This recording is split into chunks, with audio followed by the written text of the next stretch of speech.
really a story about betrayal and lying and greed.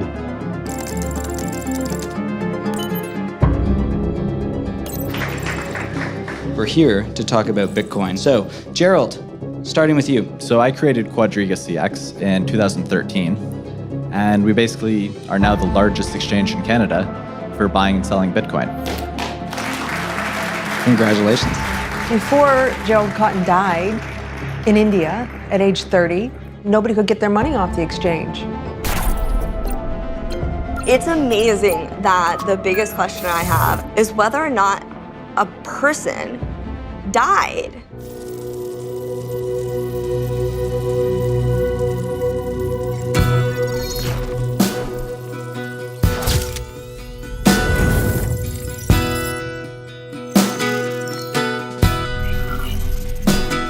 Reported death of Nova Scotia businessman Gerald Cotton is tragic. When the 30-year-old died suddenly last month, leaving apparently $250 million in cryptocurrency locked on his personal laptop. Night was dark, the wind did roar. Sounds pretty bleak for investors trying to get their money. Cotton's widow, she doesn't know the passwords to her late husband's laptop. Creed and gold. Most of the money is locked away in cyberspace. Forever the loneliest road. This is a real mystery that's unfolding this morning. Right now, investors, they can do nothing. Something is tremendously fishy about this whole exchange of where exactly the CEO went. Conspiracy theories suggest Cotton faked his death. You'll find me gone, sick of dark, distant shore. Unless Cotton made arrangements. A dead man's switch would be something that Jerry would have had to have set up before he passed away. Investors are looking for answers. Where is this money? She's crying, greed and gold, greed and gold, forever the loneliest road.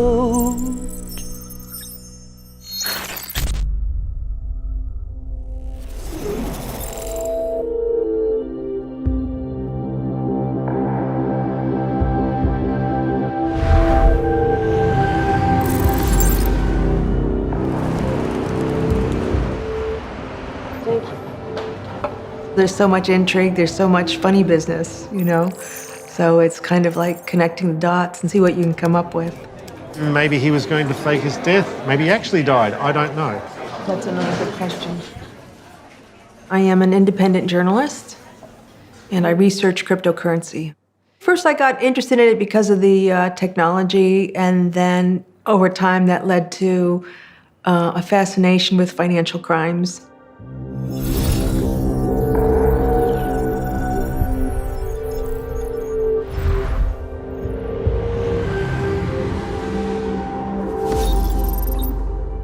Joe!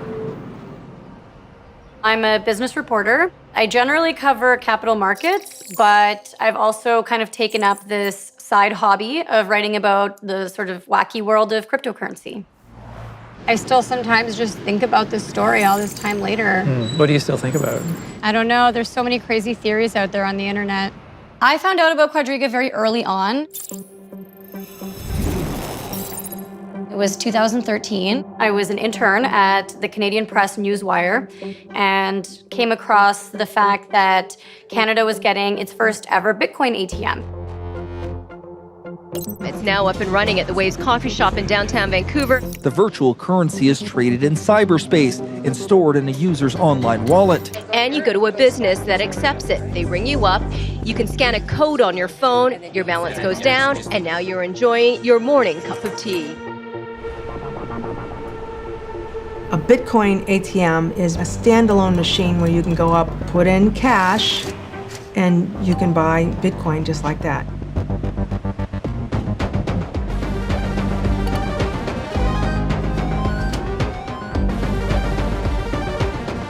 Once you go through a Bitcoin ATM, you've got your Bitcoin, and then you can begin trading it on an exchange like Quadriga.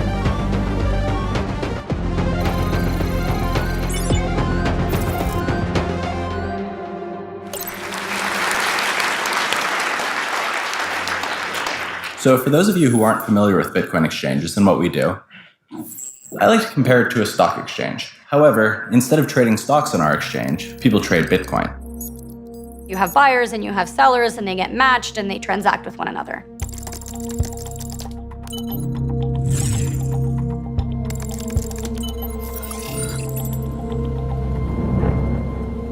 Hello, everybody. Our guest tonight is Michael Patron from Quadriga. Well, in mid-2013, the only exchange of note in Canada was Vertex. They had a monopoly, which many believed they were abusing. So the co-founder, Gerald, and I believed that we could do better, and Quadriga was born. Michael Patron was about 5 years older than Gerald, so he, I think he was like a big brother to them.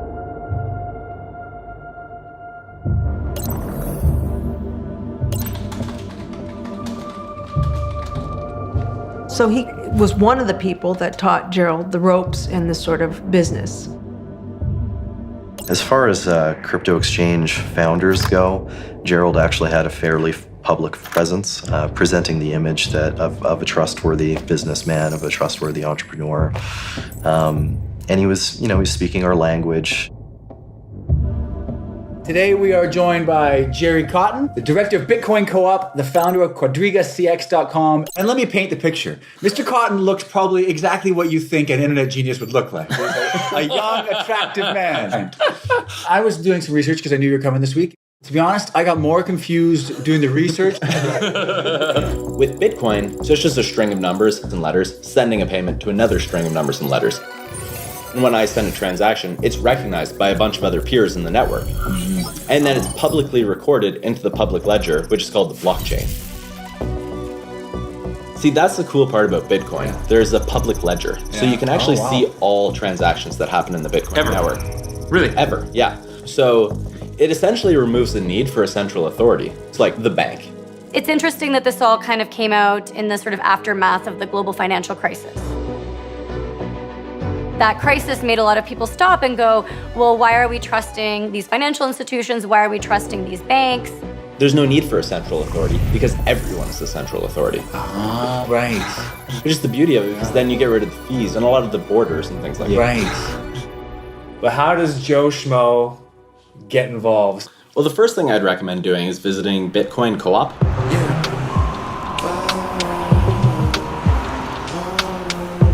You can find a ton of information there, basically discussions about Bitcoin, what's going on in the industry, and so forth. This is Decentral. The door's magnet locked. We live on the ground, don't just hear me out. I can help you out, without a doubt. No bank, no fees, no dog, no fleas. Always on fleek, cause we're decentralized, C-double-O-P. We first got the place as a hangout for the crypto community. Bitcoin Co-op, that's, and we did all the outreach stuff. Ooh, our Hall of Shame, failed monies. This is I don't want to say central hub, that sounds oxymoronic or something.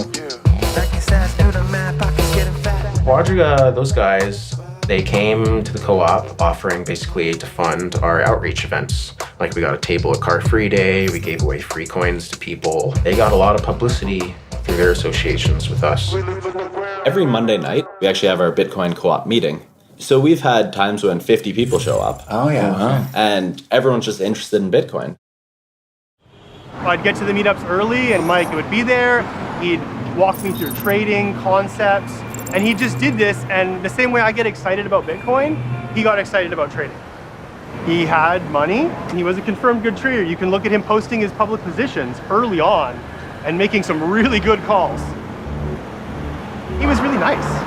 But so was Jerry. Jerry was really nice too. Always smiling, always happy. Hold that up to there. He helped my kids buy Bitcoin from an ATM, so there's still a video on YouTube of that. Okay, now click send Bitcoins. Yeah, he was a pilot for fun. And he was really just super friendly.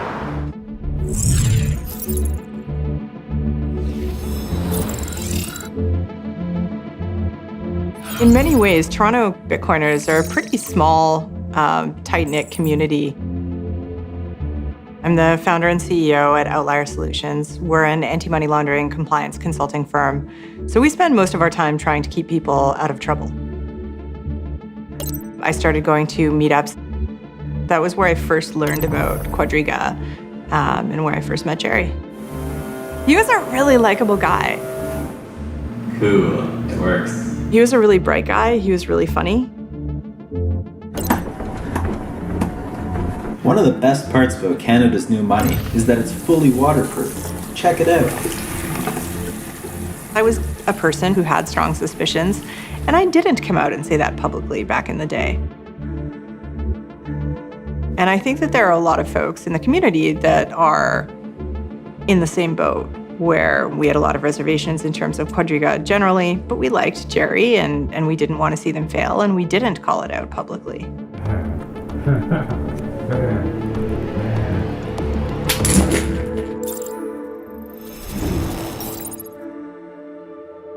In 2015, the two other major exchanges in Canada went out of business, and that made QuadrigaCX the main game in town. You know, they were the big exchange at the time. What happened to the former largest Bitcoin exchange? They just cited a variety of reasons, banking troubles, legal. We'll probably find out a lot more about them in the coming days, but as a result of them shutting down, it's been great for me. Yes. It's been a very, very busy time and a very exciting time for us. Our volume has more than doubled since the announced closure of Vertex. Wow. We think you should buy a really big boat, too. Jerry wants a helicopter, so I think he'll get that before we get a boat. We have announced that QuadrigaCX will be going public.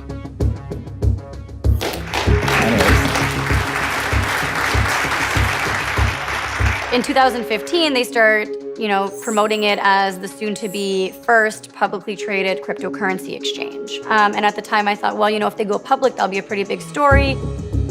We have some plans that I am itching to tell you about, but they are amazing press releases, and I've been told to shut up about them. Michael Patron, he was kind of instrumental to this push to take Quadriga public. And then the effort to take Quadriga public ultimately fails.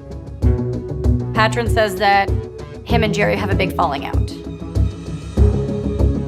His involvement in the company ended, and he stopped knowing anything about the day-to-day operations of Quadriga. It does seem as though Mike had ceased involvement in 2016. It seems that way. Emphasis on seems.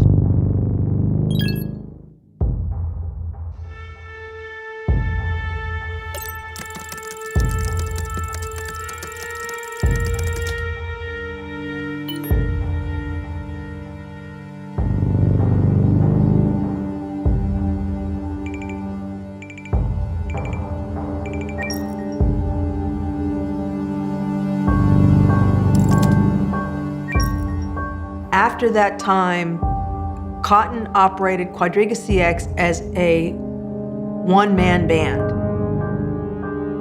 Maybe he didn't want to lose control. Maybe he kind of liked having this situation where he had total autonomy over this exchange and just so much power.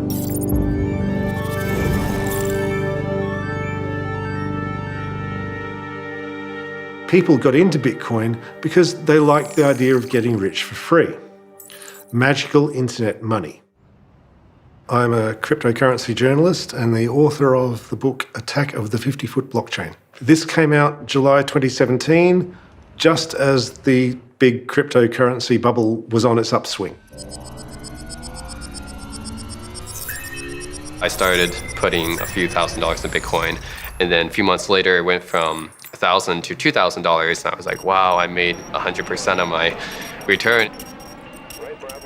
So Bitcoin, the software is just open source software. Anyone can copy it and twiddle it a bit and they've got a new coin.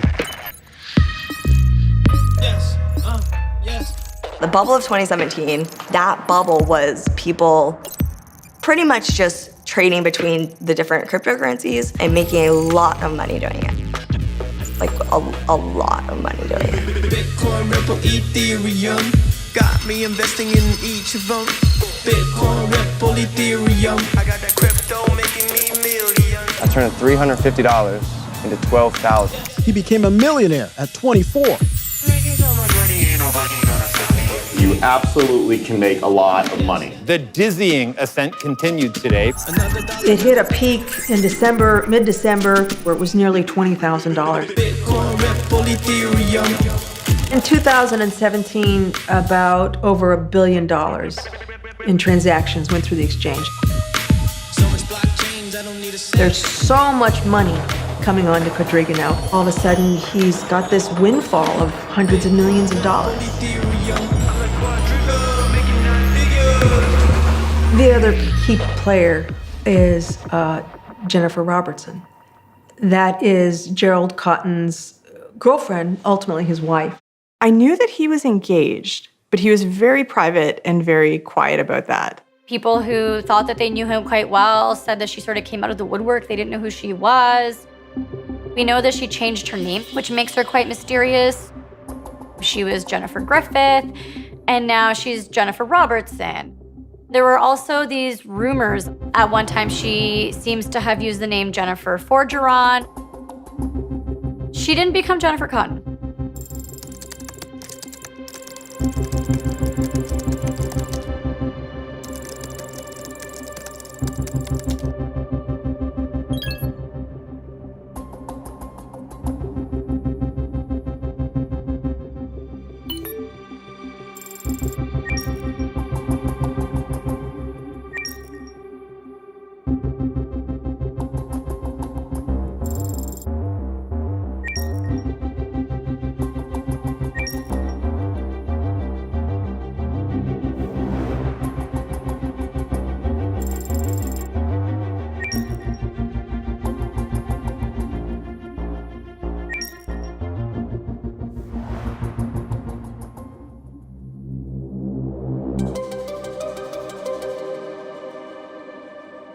We know very little about Gerald's wife. Very, very little.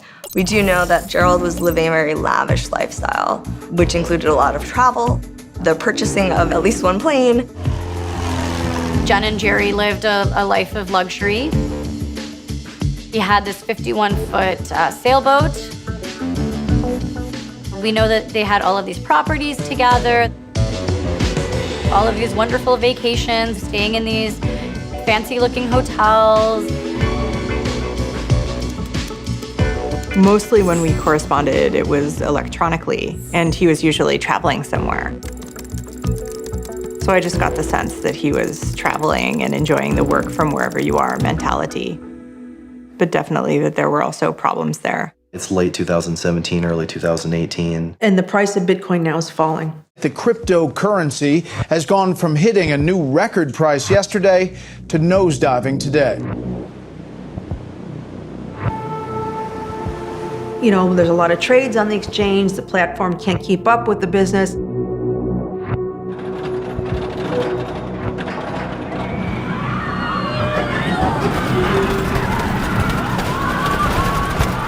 And then they started to run into some real problems.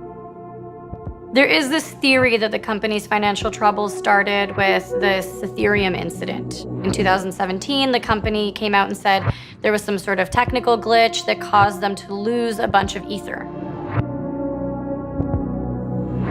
So this money was effectively sent into a black hole. You know, it went undetected for a very long time. I was part of a Skype group that when the Quadriga team discovered, they accidentally locked up $14 million on the Ether blockchain. That Skype group is sort of where they posted to try to figure out what was going on. And so this Ether just sits in this contract to this day. No one can access it. This is just like a contract bug. Yeah, it was just the contract was not a smart contract. There's no way that you could recover for this unless you expected the price of ETH to go up 4x in 2 months, which nobody did. So they lose $14 million. The bigger problem is that CIBC, which is a big bank in Canada, they essentially freeze about $25 million. It's not uncommon in the crypto world for crypto companies to have issues getting banking. The banks are concerned about money laundering. They don't necessarily understand blockchain. They don't know how to trace transactions. We've all heard of the issues where banks are closing down bank accounts for different Bitcoin exchanges. It's a huge mess. So Quadriga can't get any type of banking. If you would send money to Quadriga, you would send it to one of their third-party payment processors. So what a third-party payment processor is, essentially, it's like a shell company.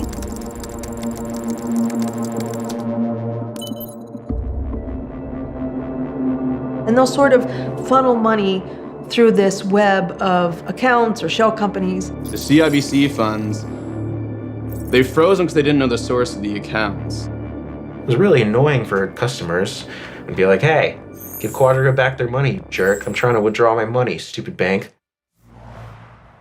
I did see the complaints escalating. Because businesses in the cryptocurrency world have trouble maintaining a bank account, the idea that, okay, so your transaction might be delayed, your withdrawal might be delayed, is not that unusual.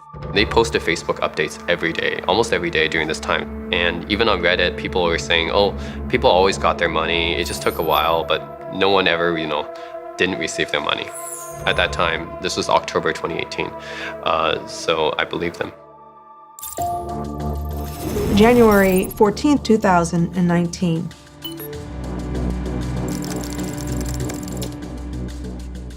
I remember that morning quite clearly.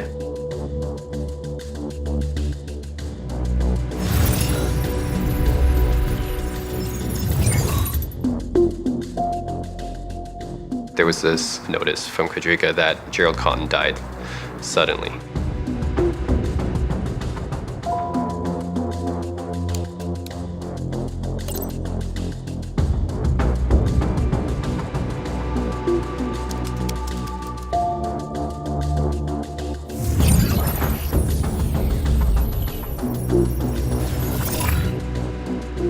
I was really shocked. I was really sad.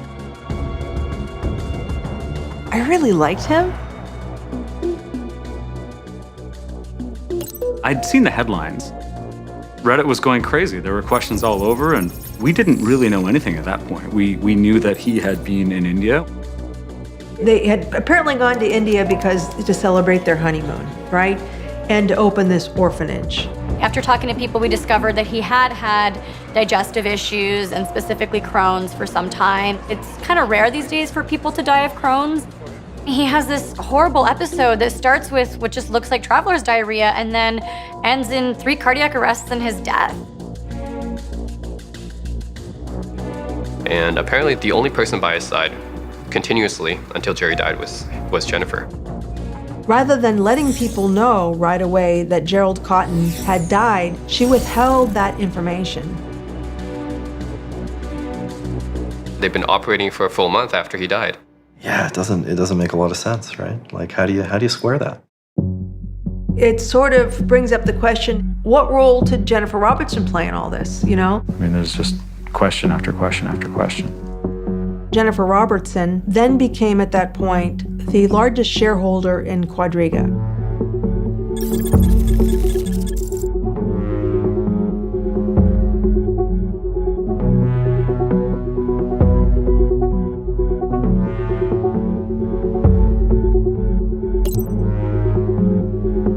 So then the sort of panic about withdrawals escalates. They put in limits, $50,000 per month. People were trying to get their money out, but they couldn't. It was obvious things were really bad. Suddenly the site goes down.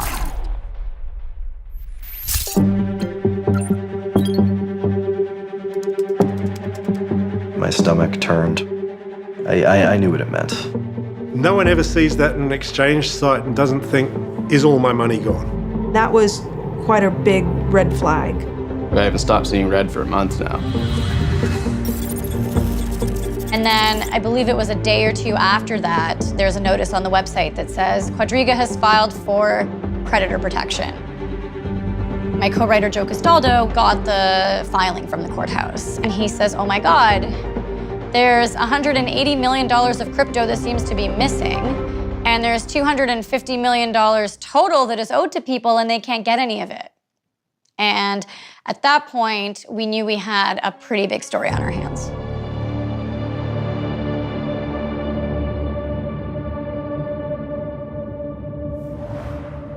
That moment when that notice appeared on the Quadriga website, that was sort of like, wow. This is when people really realized what happened. Panic, worry, yeah, just a cocktail of negative emotions. Yeah, I was just wondering, like, wow, this really happened to me. Unbelievable.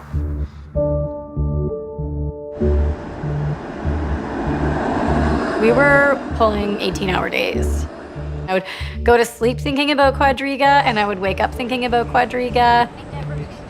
First, we started with the actual contents of the filing, the CCAA filing, because there was a lot of information in there. You know, all the affidavits were in there of, you know, Jen talking about how the business was being run. She said that she was not at all involved in the company operations, but we do know that Jennifer had a Quadriga email address. We know that Jennifer ran a company called Robertson Nova that was processing payments on behalf of Quadriga. I remember reading the court filings. Like, it was clear that Quadriga was barely a real company. It was just Jerry with his computer. He was the sole director. So this is one person, one young man who had access to hundreds of millions of dollars worth of funds. It really seems that Jerry had kept the other employees in the dark. There was only 7 contractors, I believe. There was some chat logs that were leaked by Aaron Matthews, one of the contractors. According to these chat logs, Jerry, he basically just took over running the company himself. If you wanted to withdraw, Aaron would send a request to Jerry, and then Jerry would honor that request manually. He was the only one that actually controlled, like, the crypto, the cold wallets.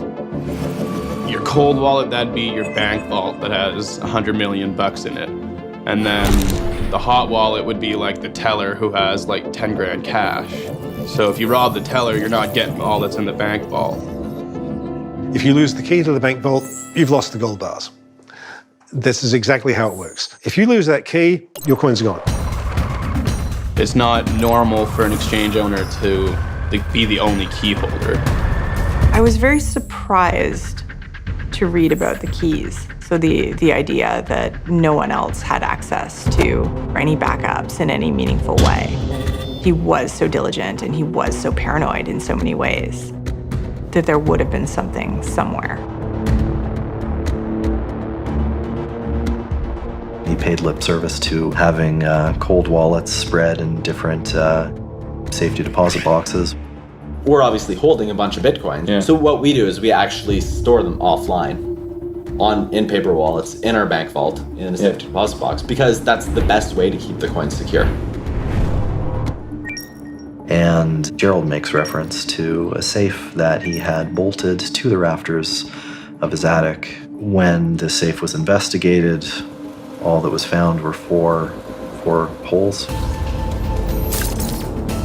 So where's the safe? How the hell can you be in this space and be controlling so much money and not have any sort of backup plan? Was there a contingency plan that failed? Was there perhaps some plan, such as a dead man switch, for example? Dead man switch is a mechanism a coder could set up.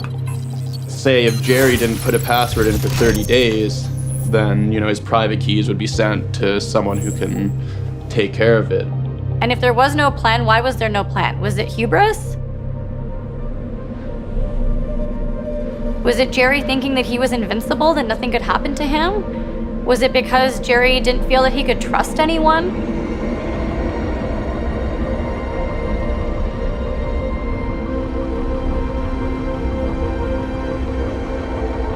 Well, what happened, Jerry? Where's the money?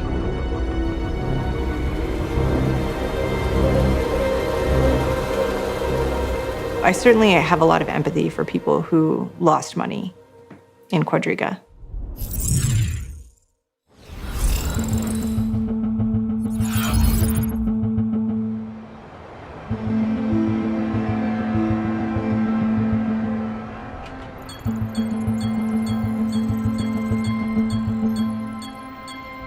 Actually, I think this is maybe you can do a left turn here. It was just the shock of, how can my timing be this bad? If I had sold my house any time else, this wouldn't have happened to me. Yeah, I pretty much ended up losing my life savings because of it. I lost about $400,000 US in QuadrigaCX, right? So I posted this video. It was a very candid video because I was very frustrated. As humans often do, we get greedy and we get selfish, and I was jealous of my friends for making so much money. So I kind of took a big risk. I actually took out 3 loans from the bank, and I put it all in crypto, which, as you know, crypto crashed. And I put myself into an even deeper hole. And the only way for me to dig myself out of that hole is to sell my apartment. So that's what I did. Yeah, my apartment's pretty much right at the end of the street.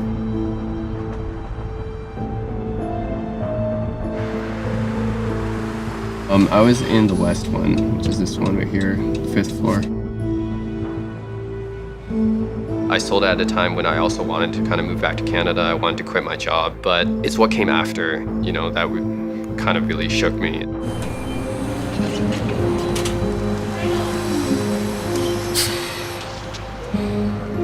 I was looking for an alternate way to move my money from US to Canada, and why didn't I go through the bank? Well, the bank usually charges a 1 to 2% commission, but QuadrigaCX had a 10% premium at the time. Be sure to visit QuadrigaCX.com, Canada's best Bitcoin exchange. This is what I thought cryptocurrency was invented to do, is to easily move money between different places, right? Global withdrawal options, including direct payments to any Visa card worldwide. Quadriga definitely knew how to pull people in. You'll never have trouble moving funds into and out of your QuadrigaCX account. Canada's best Bitcoin exchange.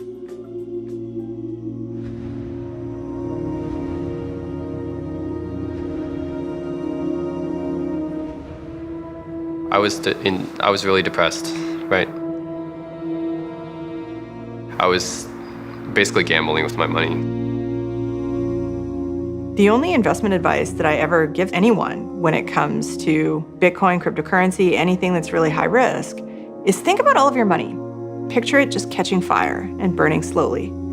And at the point where you start to cry, make sure that you're putting less than that into something that's super high risk.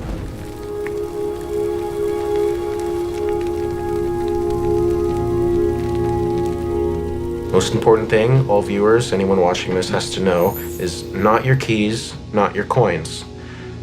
Never leave all your money on the exchange. Where people run into danger is where they try and turn their Bitcoins into more Bitcoins by using their Bitcoins.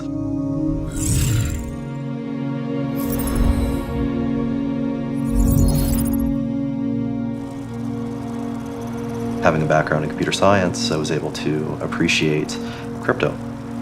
I was fortunate enough to discover it very early on.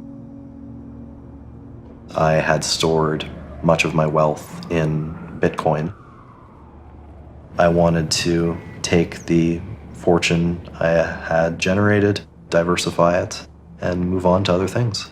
Because Quadriga was the biggest exchange in Canada, and because the amount that I was dealing with had grown quite large, the only logical place to pull it out of the ecosystem was through Quadriga. More than 100,000 people found their money appeared to have vanished, and experts are skeptical people will ever see a fraction of what they're owed.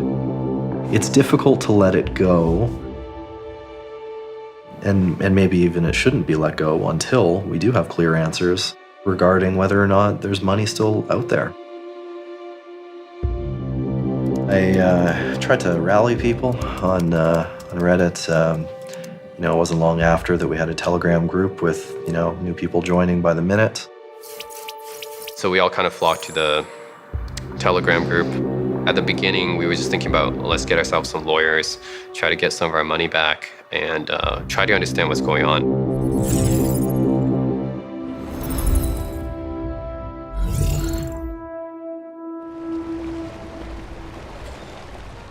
So then Joe had the bright idea to go and track down the will. In November, Gerald writes his very detailed will. On December 9th, he dies in India. The fact that he had updated this will just 2 weeks before he died, that was a real shocker. And mind you, this is 2018, so everything's falling apart on the exchange. The problems with the bank, people are complaining that they can't get their money off the exchange. So things are falling apart. He writes a very detailed will. It's almost like he knew that something was going to happen to him. The will was fascinating because we discovered all of these assets. 17 properties, a yacht, a plane, a Lexus, a Mini Cooper. Jennifer Robertson is the executor. When he dies, mysteriously, she gets all the assets, right? And to us, one of our favorites was that he had these 2 chihuahuas named Nitro and Gully.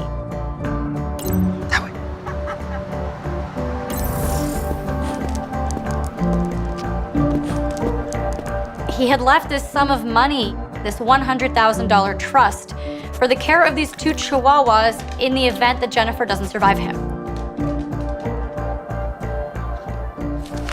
Nitro and Gully. I hope they're doing okay. I do. Just how meticulous he was about laying out what was going to happen to his assets, even his dogs, after he died, and yet compare that to the mess that Quadriga was. It was crazy. The cryptocurrency confusion is attracting a growing number of lawyers and accountants, suggesting they can sort it out. Ernst & Young were brought in to be the monitors on the CCAA protection, which is the stage before bankruptcy.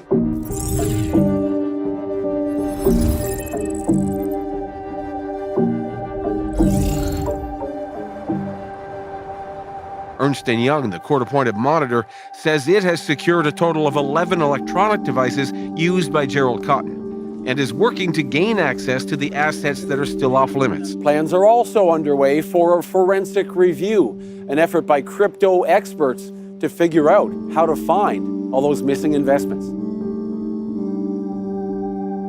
You've got this firm from the sort of traditional mainstream financial world. They're having to wrap their minds around this whole new asset class. There's a lot of questions about where all the cash was flowing. And this is why Ernst & Young clearly got the high-powered forensic accountants on it, because they needed them. The first 2 Ernst & Young reports came out. There were no company bank accounts. There was no segregation of funds. Everything was sort of mixed in together into a giant pool. As the accountants go through everything, they had a heck of a time. There seems to have been no accounting system. Maybe there is in this, encrypted laptop that nobody can get access to. How did you get in a position where you're managing $200 million and you literally don't have a single balance sheet at all? What? What? With Bitcoin, it's all in the public sphere. Anyone can check it, anyone can verify it. If I say I own something, Alex can prove it, Anthony can prove it, anyone can prove it just by looking on the internet. Their claim was not that the money was gone, right? Their claim was that the private keys that protected the piles of money were gone, which meant that there should still be piles of money somewhere on the blockchain. I literally just wanted to answer the question of how much money is in the Ether wallets, what are the addresses, and that's how it started. That's how it started.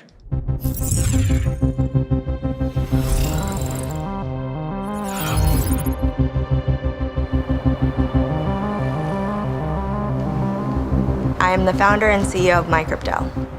MyCrypto is a non-custodial wallet for cryptocurrency. Non-custodial means that we don't hold your funds. We basically allow people to interact with the blockchain, access their funds, send their funds around, but we don't actually hold them. So my investigation, once again, did not start as let me investigate Quadriga. Basically, my plan was spend a couple hours, find the addresses, I'll post them on Reddit, and move on with my life. There are just so many transactions like 700,000 transactions. And so one trick that I use is that it'll just automatically color the addresses. The red address is the one that we're analyzing. The blue is Quadriga's 2016 address, and then it'll change to green and then purple. And then you can just scroll through them and you'll start to notice patterns appear. When I found like the first address, I was like, if I dump the whole spreadsheet, right, the whole ledger, if I grab all the data and then I sort it by like the highest to the lowest, I should be able to see where the money goes. Basically like 3 weeks later, I still didn't know where the money went. And then I did things like combining all the addresses and then sorting by the amount. And I did things like separating the outgoing transactions from the incoming ones. But at the end of the day, there's no piles of money, period. So you can find the private keys all you want. There's still no piles of money. So, you know, what the hell happened? What happened to that money? And if it isn't cryptocurrency, why is it proven so elusive to find? There is this paper trail, this digital ledger of every single transaction that anyone can access, but the identities are masked. So you can see the address of a Bitcoin wallet that moved money to another Bitcoin wallet, but you wouldn't necessarily know who controls those wallets. The court-appointed monitor in the CCAA process found 6 Bitcoin wallets that were all emptied out by April 2018. UI did an investigation and said, no, there's nothing more in the cold wallets. Where is it then? Everything's solvable. The answers are out there. You start looking at the things and where the money moved. And the biggest money movements that we saw, what's expected, which is big chunks of money moving between sort of these 3 storage accounts that Quadriga used between like 2016 and 2018. But then you see like some other addresses pop up. So this is one of those weird red addresses. It is an address that just really consistently appears from the very beginning of Quadriga. There's these other accounts that money was sent to. Maybe all the single transactions were 100 ETH, but there were thousands of them. This is insane. When you look at the USD sort of equivalents, you have this list of addresses that have received $40 million, $50 million, $100 million. And then the question is, okay, so who owns these addresses, right? Who the hell is Quadriga sending $100 million to? So if we go to this specific address, it's Poloniex. So this is a Poloniex address. Someone sent money to their Quadriga deposit address, and their money was then sent to a Poloniex deposit address immediately without touching Quadriga's hot wallet. Like, that's weird. That's not normal. I don't know, that's pretty crazy. Right? Why would an exchange take money that customers have deposited and send it to another exchange? The absolute most legitimate reason that I could possibly think of was like that they were doing something with their own profits. You know, it's not necessarily responsible, but it's totally legal for a company to take their profits and invest them. Arbitrage is actually one thing that I've done quite a bit of. But what is arbitrage? Sorry, Arbitrage is basically a financial term where you buy something at a lower price, resell it at a higher price instantly. Oh. So you never actually have any chance of losing money. Price differences between exchanges were often quite significant. It's often a fraction of 1%, but if we're talking millions of dollars, then that could be a significant profit for the person who facilitates that trade. How many coins did you buy at a time like this? Oh, like hundreds or so. Really? It was very profitable in November. And are we hanging out with Mark Zuckerberg right now? Is that what's going on? There's this theory out there that he lost the money by trying to trade his way out of debt. The beginning of Jerry's snowball was Ethereum Classic loss and the banking loss. Started his snowball where he thinks, I'm only 30 million in the hole. I bet if this gamble pays off, I can recuperate. No one will ever know it happened.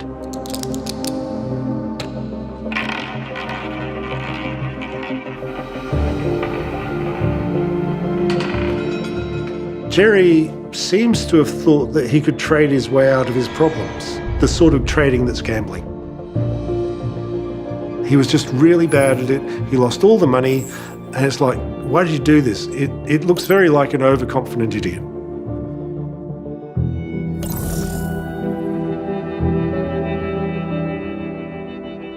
I'm not convinced that he's a bumbling idiot, because if you're operating an exchange, there is opportunity to do a whole bunch of nefarious things. The strongest, I guess, theory I have is like some sort of money laundering. Criminals commit crimes. Those crimes generate profits. They want to hide the money by moving it through the financial system, and the process of hiding that money is called money laundering. Cryptocurrency is both very easy to trace and very hard to trace. There could be wallets that people didn't even know about. Once you get to another exchange, then only the exchange knows what happened with those transactions, right? Because it could be transferred between different accounts at that exchange. It could be converted between different currencies. Then it could move to a different exchange through a different wallet address. And at that point, you sort of lose the paper trail. As soon as you start involving different countries, different currencies, it becomes much harder to trace. I went on Twitter and I said, like, here's some interesting transactions or interesting patterns. And that's when the people that had been doing the research, the journalists, that's when they started being like, so you guys followed the money, but like, here's his social background. Here's the business documents. Here's the list of people, like real life people in his life. And that's when I was like, oh shit, this is amazing. Like, this is terrible. This is like the best story ever.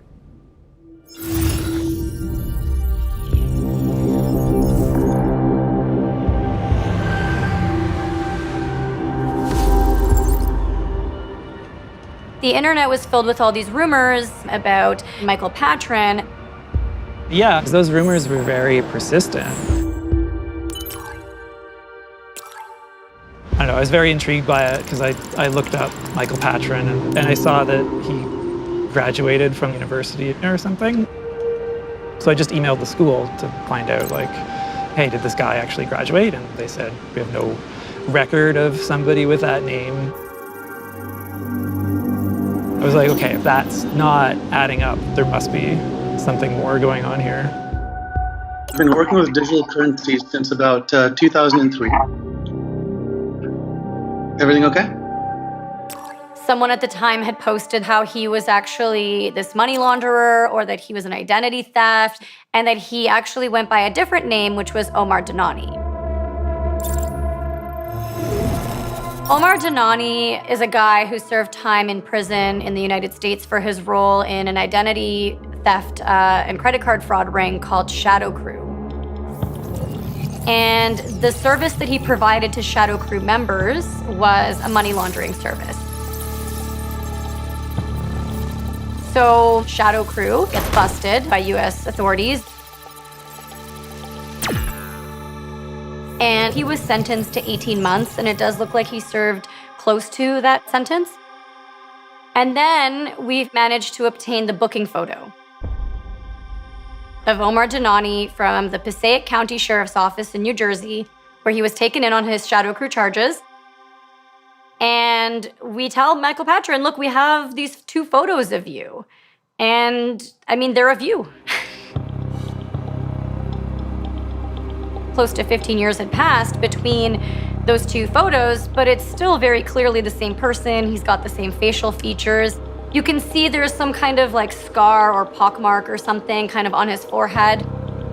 And so he asks us to send him the photos. So we oblige, we send him the photos.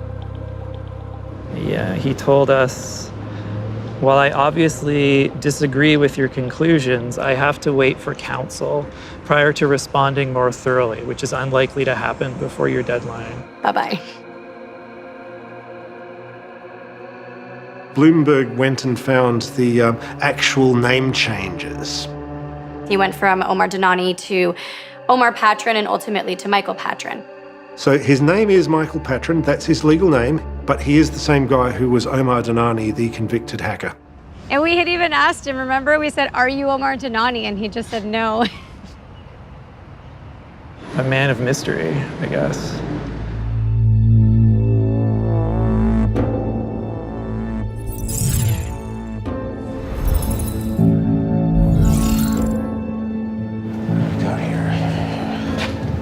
This is our headquarters of sorts. I can see your car from here. You are currently not being robbed. I knew Mike better than Jerry. Some people will call him a huge tough guy. One time, his dog got hurt. He practically cried. Teeny little dog. It was kind of humorous to me. Like, wow, his gangster view.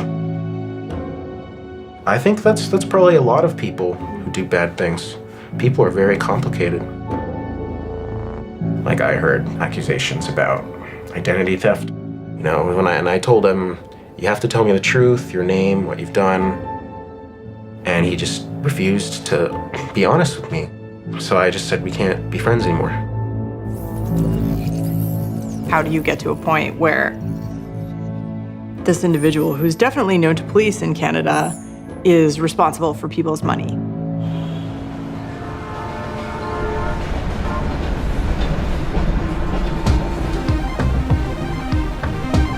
Why would Michael Patron step out of the picture? And what was Michael Patron doing between 2016, we left Quadriga, and 2019? We know a lot more about Gerald Cotton now and Michael Patron. We found out that they met long before they launched Quadriga together. Michael Patron, he met Gerald way back when. We think he met Gerald probably on the Talk Gold forums in around 2003. This was 10 years before Quadriga launched.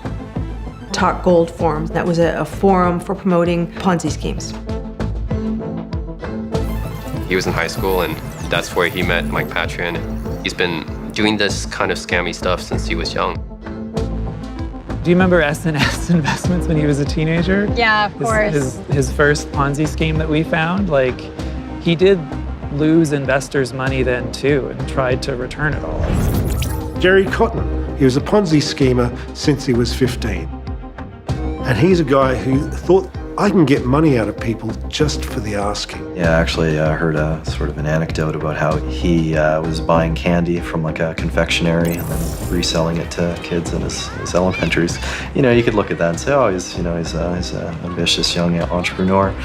But I don't know if I'd go that far.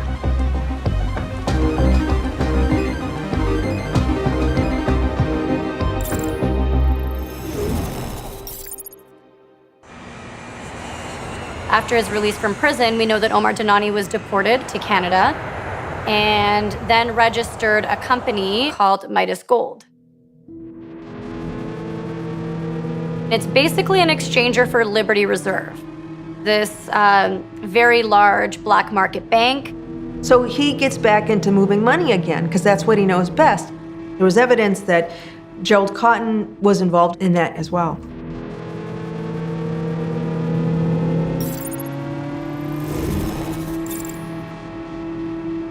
And then Liberty Reserve, of course, gets busted. So that's done with.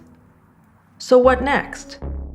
Well, suddenly, Cotton and Patron appear in Vancouver in the Bitcoin, community. With Bitcoin, you basically get rid of that large corporation. So I was really, really fascinated with that technology. He talked up the sort of libertarian Bitcoin angle. I believe in everything you guys believe. You should trust me. Everyone liked them. They supported the community. In a time when no one else really would. He almost never said anything in a co-op meeting. He sat there and smiled. Always smiling. Maybe in hindsight, there's a red flag that someone too generous is too good to be true. Money laundering and scamming people and Ponzi. Once you realize that Gerald's been doing that, it's harder to say, flip a coin, he could be a bumbling idiot or an evil genius. Like, you look at it and you just go, well, what are the chances that both these people literally turned over a new leaf 6 months after their last Ponzi exit scam? The fifth report, that was the really excoriating one. Yeah.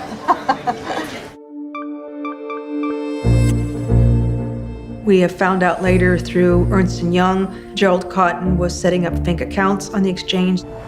14 fake accounts, things names like R2D2. And C3PO. So if you would send money to Quadriga, what you would see in your Quadriga account would be not real Canadian dollars, but what were called quad bucks. QuadrigaCX bucks. This was kind of an in-between currency. They weren't real dollars. Now, the problem with that is you can make money out of nothing. He was funding these accounts with fake crypto, fake dollars. Okay, now scan the QR code. Bitcoin ATM, they're great tools for money laundering. If you didn't want to have a financial trail, you just go in and feed that cash, and it was hooked right up to the exchange.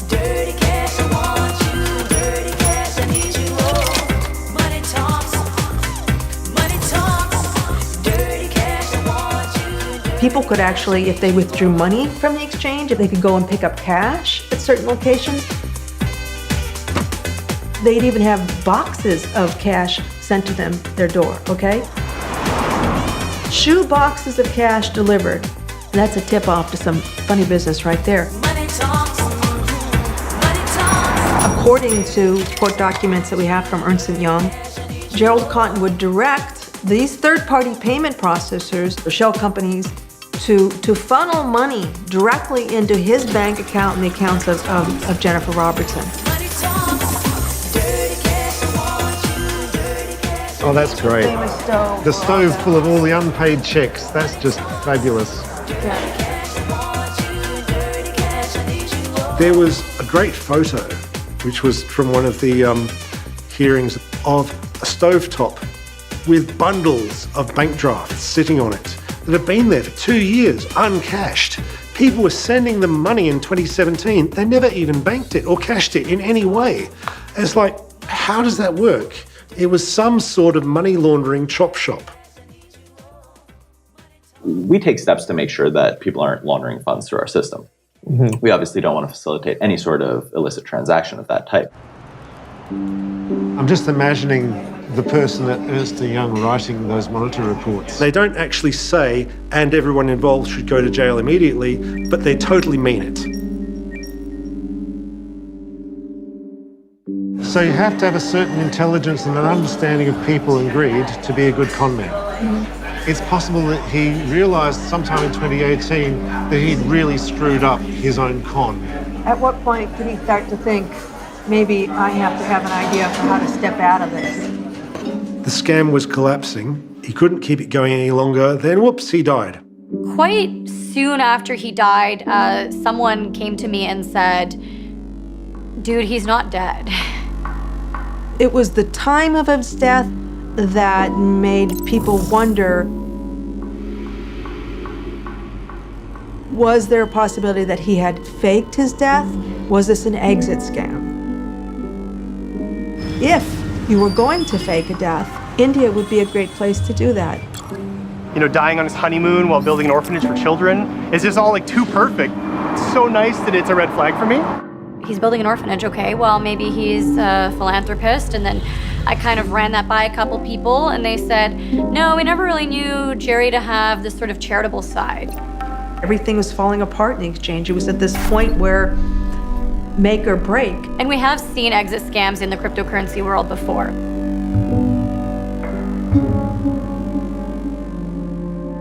And then someone came on the Reddit, QCX contractor. They claimed to be a contractor, and they showed internal screenshots of company communications. They're not confident he's dead. They were at the funeral and didn't see a body. So this is something I came up with. So this is a full theory. There's this stuff, it's known as Haitian zombie powder. So witch doctors in Haiti, what they do is they'll give you this drug, which makes you appear dead for up to a few days until you get the cure.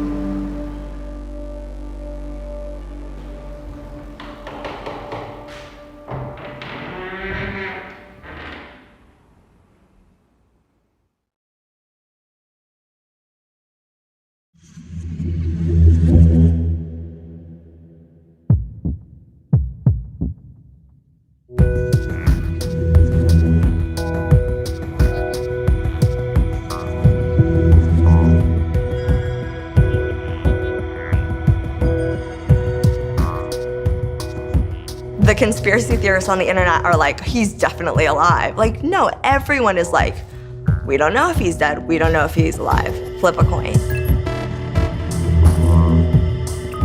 The rumors were quite rampant that perhaps he had faked his own death. People had dug up old news reports from other parts of India with fake death rings.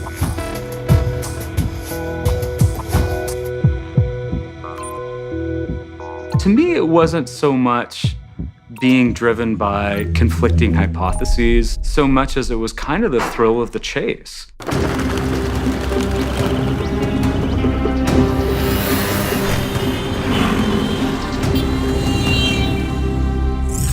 It was my assignment to go to Jaipur and try to piece together what happened in his final hours. The first task was to find the death certificate. We hopped in an auto rickshaw and made it to the registrar's office, which was small. There were desks and shelves that were just stacked full of papers.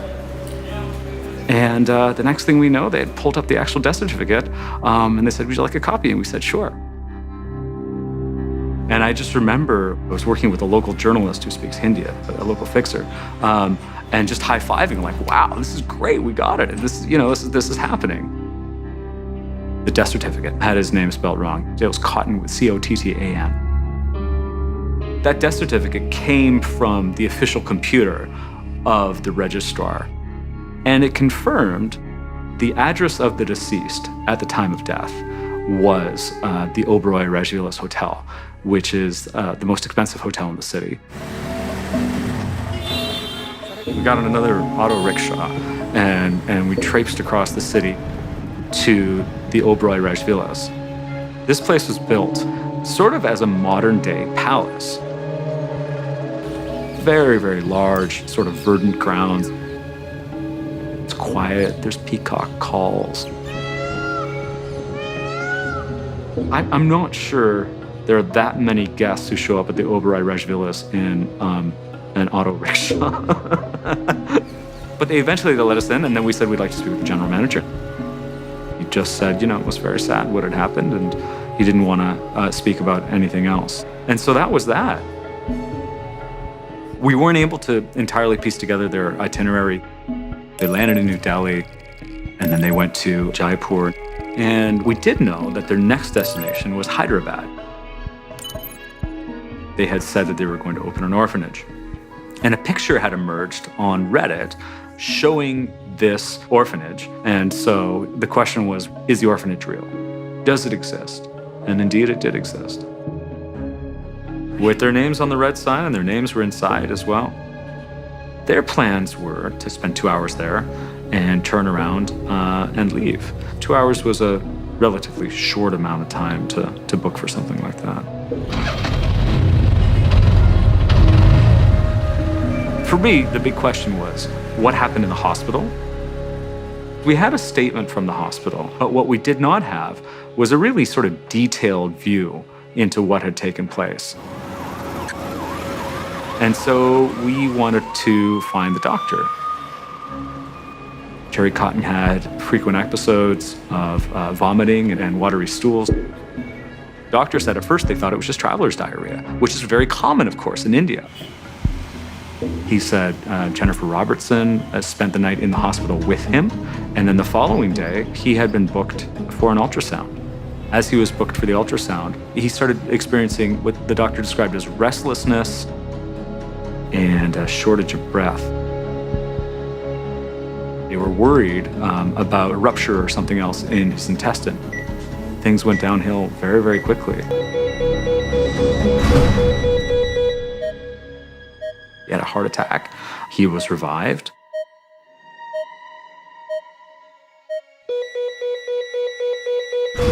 Then he had another heart attack, and they revived him.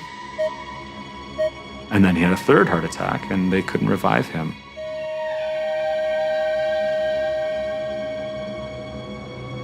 And he died within about 25 hours of them touching down in Jaipur. He died within about 25 hours of them touching down in Jaipur.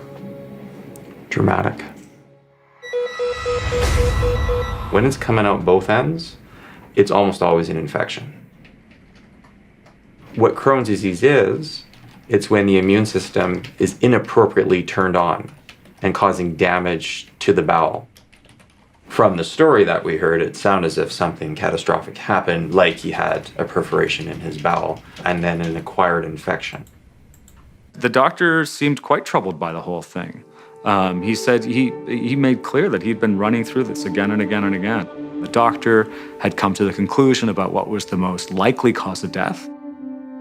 One of the things that happens with Crohn's disease is this possibility of a perforation, and that can lead very rapidly to sepsis. Now we're assuming that's what happened there. He may have just had a cardiac arrest.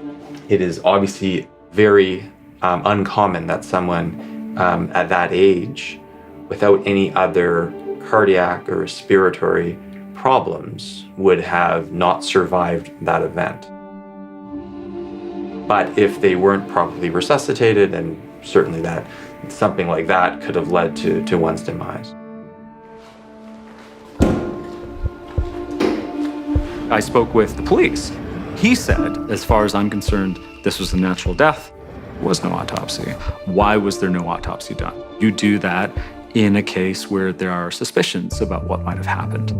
I actually even showed Dr. Sharma pictures of Jerry Cotton and said, is this the guy? And he said, yes. And everywhere I went, anyone that had a record of Jerry Cotton had photocopies of his passport as well. I certainly didn't meet anyone who thought that the death was faked. It was a tourist that had died, and at the time, nobody had really asked any questions.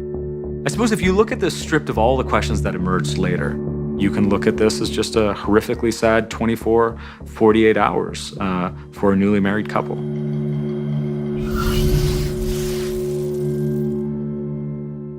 Reputable journalists have spoken to the doctor and so on and think his story is good, but I think it would be ridiculous not to have doubts about it. We're talking about quite a lot of money. There's quite enough money to bribe absolutely everybody in all the chain, and Quadriga were not shy about blowing cash. I mean, it happens really quick. He gets sick on the 8th, he's dead on the 9th. You know, he's on a plane back to Canada on the 10th. The services are on the 14th. It's apparently, from what we know, closed casket. Jennifer Robertson is the executor, so she makes that decision.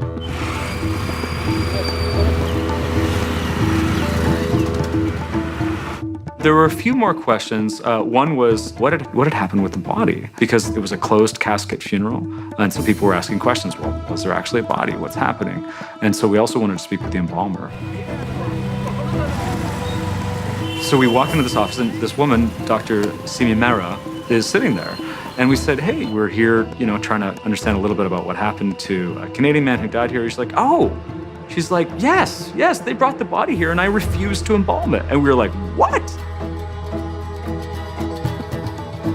The embalmer thought that the circumstances were fishy because, as she recalled, a representative of a hotel had come, which she found very strange.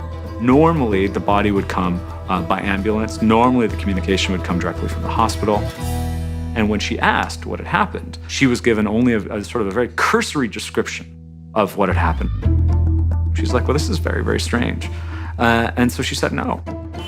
She suggested they take the body to the SMS Medical College.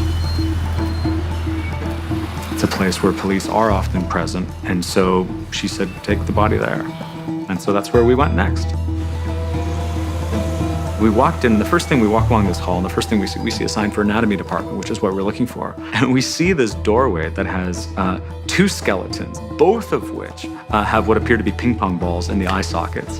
And on top of it, there's a sign that appears to all be made out of human bones, which is like, okay, that's a little Addams Family.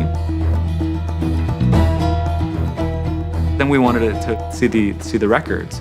So they came back with just this very kind of thin dossier, and it showed they had photocopies of his passport, and it also showed the people who had dropped off and taken the body, was people worked for the hotel. Where the body had been in between, I don't know. I would think it would be a very strange thing for a luxury hotel to bring a body onto its premises, but there's not very much that's normal about this story. Nobody's seen the body. So is this really Gerald? Nobody really knows for sure. I'm not convinced he faked his death, but I'm also not convinced that he's dead. I'm 80% sure that he's dead. 75% sure. You know, people just don't believe that he's dead. They want to see a picture. They want DNA. Lawyers want the RCMP to exhume the body of QuadrigaCX founder Gerald Cotton. The now 76,000 creditors are pushing the Royal Canadian Mounted Police to dig up Gerald's body soon because it's already been in the ground for over a year. If it isn't Jerry, then it's obvious disappear and fake your death. And if it is Jerry, then we have to ask, could he have been attacked, murdered, poisoned? I'm here with the crew of the deadliest catch. It's pretty stormy out here and the wind's really picking up. Jerry was definitely very paranoid as the public face of an exchange. He spoke at a couple of conferences, and he seemed very paranoid about getting kidnapped. I better get inside the captain's orders. He said that it's just too rough and I will fall overboard. This is a massive, massive scheme that came unraveled. And you have to think, how much money would it take to kill Jerry Cotton? Would $200 million be enough? I think Jerry's the only one with the whole story.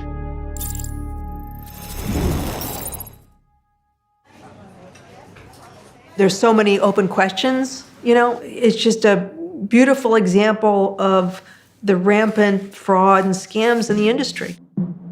A lot of people are still convinced that, you know, they took the money and ran, but I feel like after that OSC report came out, it's pretty clear that the money has already been long spent, is gone.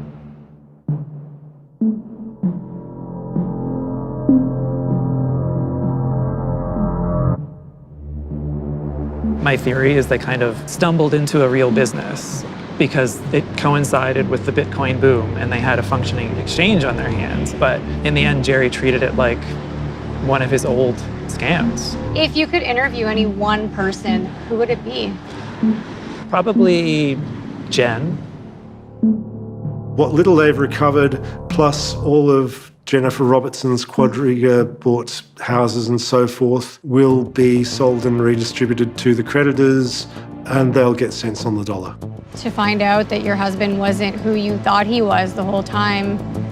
I mean, she gave everything back, so I think the only thing she kept was her wedding ring. It's sad. We know that the whole thing was a fraud. Who else was involved? 2016, when Patron steps out of the picture, did Patron step out of the picture?